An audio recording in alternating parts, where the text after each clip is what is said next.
Monsieur Juanico, sur l'amendement numéro 60, identique.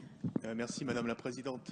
Cet amendement que je défends avec mon collègue Laurent Grand-Guillaume ce soir prévoit la possibilité pour un emprunteur de pouvoir résilier tous les ans et en cours de prêt son contrat d'assurance sans avoir à verser d'indemnité ou de frais. L'amendement prévoit aussi la possibilité de dénoncer son adhésion à un contrat d'assurance de groupe. Le projet de loi dispose en l'état que jusqu'à la signature de l'offre de prêt, l'emprunteur est libre de proposer une nouvelle assurance, ce qui suppose qu'il ne l'est plus ensuite. Donc l'amendement établit un libre choix annuel pour l'emprunteur qui doit pouvoir réajuster sa couverture sur une assurance qui lui coûte en moyenne 25% de son crédit. Ça a été dit avant moi par les autres orateurs. Cela représente 40 € de marge pour les banques en moyenne par mois sur 6 millions de foyers emprunteurs immobiliers.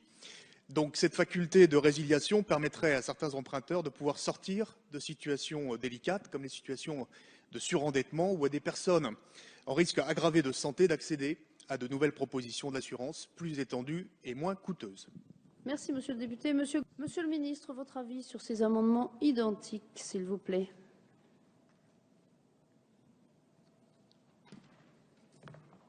Nous avons là un débat important pour lequel j'ai d'ores et déjà engagé des travaux de réflexion.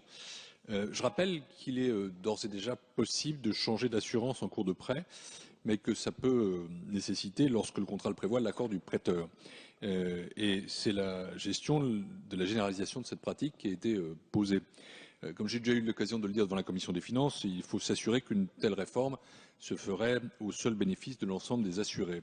Votre proposition, à mes yeux, comporte encore un risque de développer la concurrence au profit des assurés qui possèdent les meilleurs risques et au détriment des autres, ce qui, en raison de leur âge, de leur profession, de leur état de santé, pourraient se voir demander des tarifs plus élevés sans pouvoir véritablement faire jouer la concurrence. C'est d'ailleurs une préoccupation des associations de malades qui, comme vous le savez, suivent ces sujets de très près. La réforme que vous proposez, en fait, elle est de nature systémique.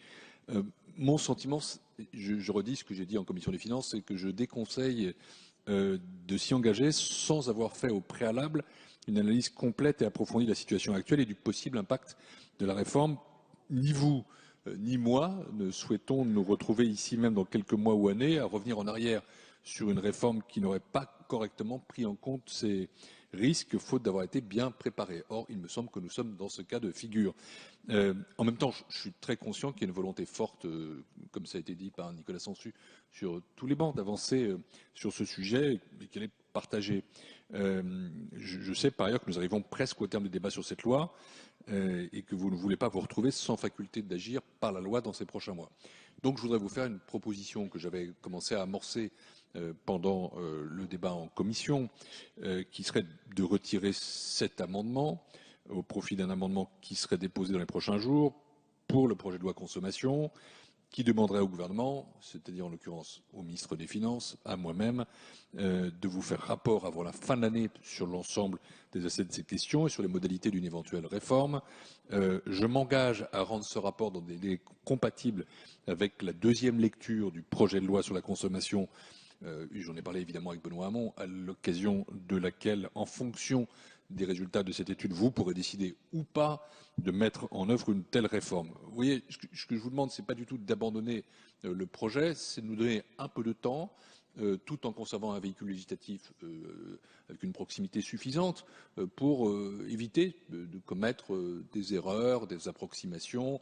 Le projet de loi de consommation me paraît à cet égard un très bon véhicule et à la faveur des explications, des engagements à poursuivre ce chantier de fond sur l'opportunité d'une telle réforme, sur les modalités à mettre en œuvre, je vous propose de retirer votre amendement au bénéfice de la poursuite de ce débat dans le cadre du projet de loi sur la consommation. Encore une fois, je le redis, en ayant pris deux engagements très très précis et en vous redisant qu'il ne s'agit pas de différer ça à l'infini, mais encore une fois de préparer un rapport pour une mesure qui sera en toute hypothèse compatible avec l'examen du projet de loi consommation avant sa deuxième lecture. Voilà la suggestion que je vous fais et je vous demanderai vraiment de la suivre parce qu'elle me paraît pour le coup sage. Merci, monsieur le ministre. Monsieur